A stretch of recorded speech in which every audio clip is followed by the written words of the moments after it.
Hello everyone. I hope you're having a good day. This will be row 2 in my row sew along. If you followed my last episode, you would have seen me come up with row 1, and this will go on top of this one. What I'm going to do is, this is going to be made up of 5 blocks. You can make them all the same, or you can make them as a mixture. I will demonstrate all 3 of the different blocks that I'm going to use, and then you can pick which ones work the best for you. Just to get started, though, I did pull out some of my brighter shades of fabric, and I'm trying to use ones that are reading more of a solid. Even though they have a bit of a texture, when you stand back from them, they look more like a solid fabric. It's just going to help make this whole quilt design pop. So for the first one, I'm using an assortment of potato chips, which are 2.5 by 4.5. And then I have some cute background, which has kind of like a swirl bubbly look to it. And this will be the first one, which is what I'll call the beginner one. So basically, you're just going to piece together a solid and a background, keeping the solid on the left hand side. So you're going to join it with a 1/4 inch seam, and then you're just going to position them like this so they have a spiral look. I've made this block before in a smaller format, so let me go ahead and do this, and then I'll be right back. Just to show you, this will be an 8.5 unfinished or 8-inch trimmed block. So I string piece these together, and I pressed them to the dark side. As you know, I like to press to the side versus open when I can. And then I'm going to piece here. I'll piece this together here, and then I'll join those together there.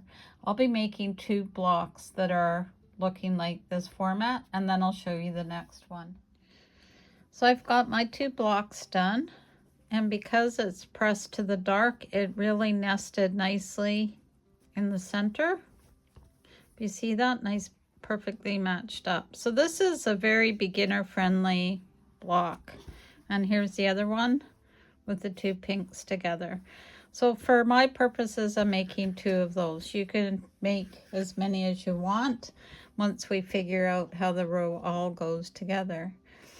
The next version, which is still part of row 2, is the same idea, where we've got the 4 darker colors with the background. And then what we're going to do is do the flip and stitch on the end so that we end up with a nice point like that. And then we'll do them so all the points are facing in the same direction, and that'll give another spin version. So what I'll do is I'll go ahead and I'll sew on the diagonal. I will do a little bit tiny over to the side that's going to be trimmed off. I always mark it with an X so I know what side that is.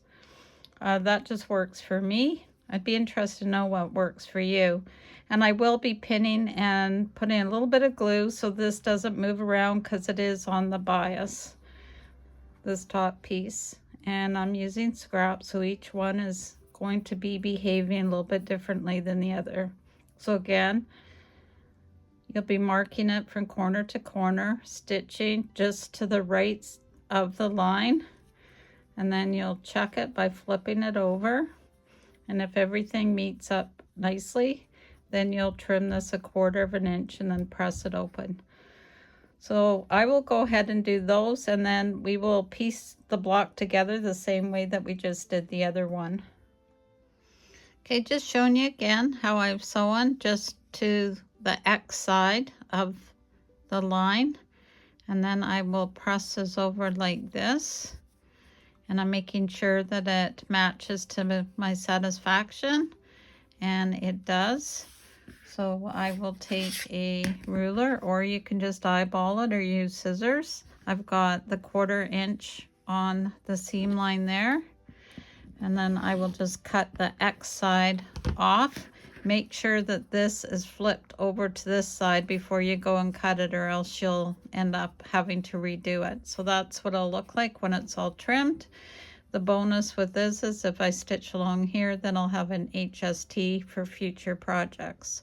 So I'll go ahead and do that, and then what I'll do is I will piece these in the same way that I pieced this.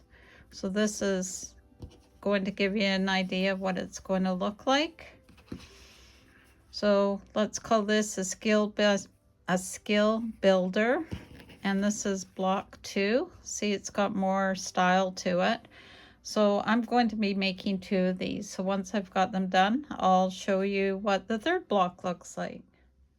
So I've got these both sewn together. I thought I'd just show them to you quickly. So this one, I really like how the colors turned out. And again, how pressing the opposite direction gives you nice center matching.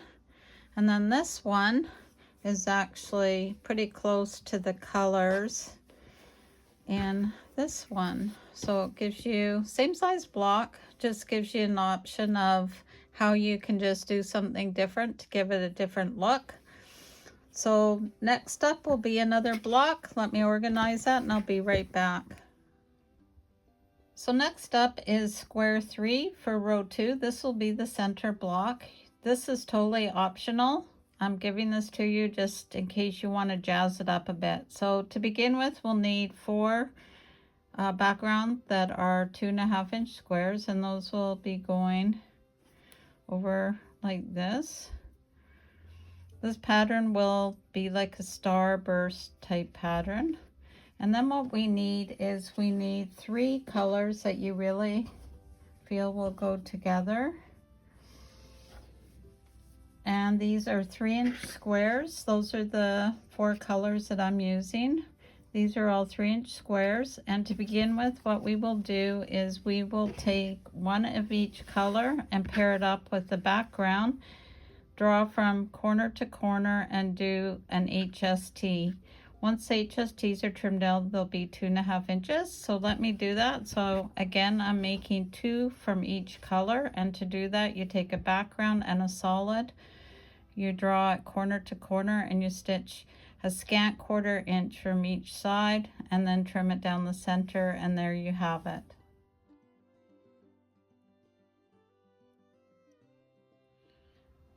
So the first group of HSTs are done. So I will be laying them out like this.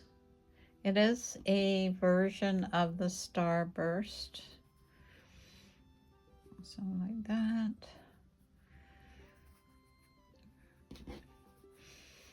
Also known as a sawtooth. And this will just give a little bit of a neat dimension when it's all together.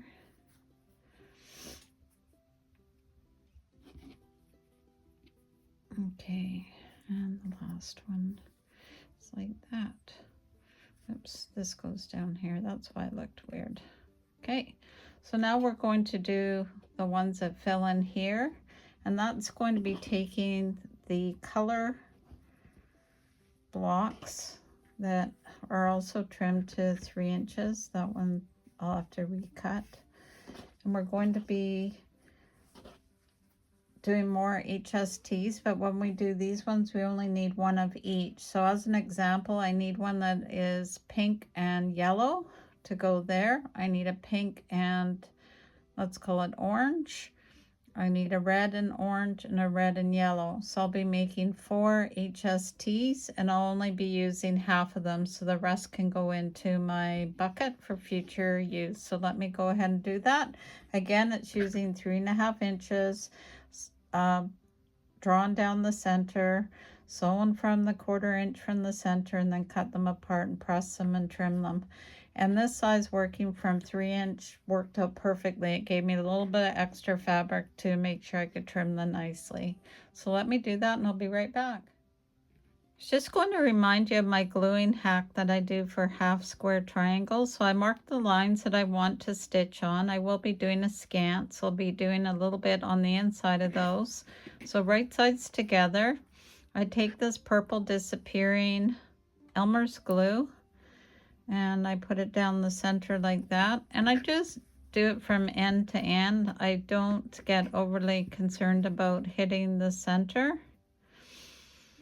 And this will not end up in the finished product because we're going to be cutting it apart, and that holds it. Once the glue is set, that holds it really well for running through the sewing machine. So that's just a little hack and it works really well.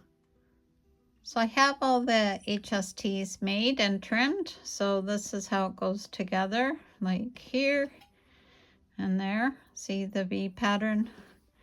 And then the same on this side and over here. So once it's sewn together, it's going to give it almost a 3D look. So let me go ahead and sew that together. What I will do is I will string piece it. So I'll be sewing along here and then probably here, and then join them in the center and then go crossways, paying attention to where all my points are. So I'll meet you back here once that's all done.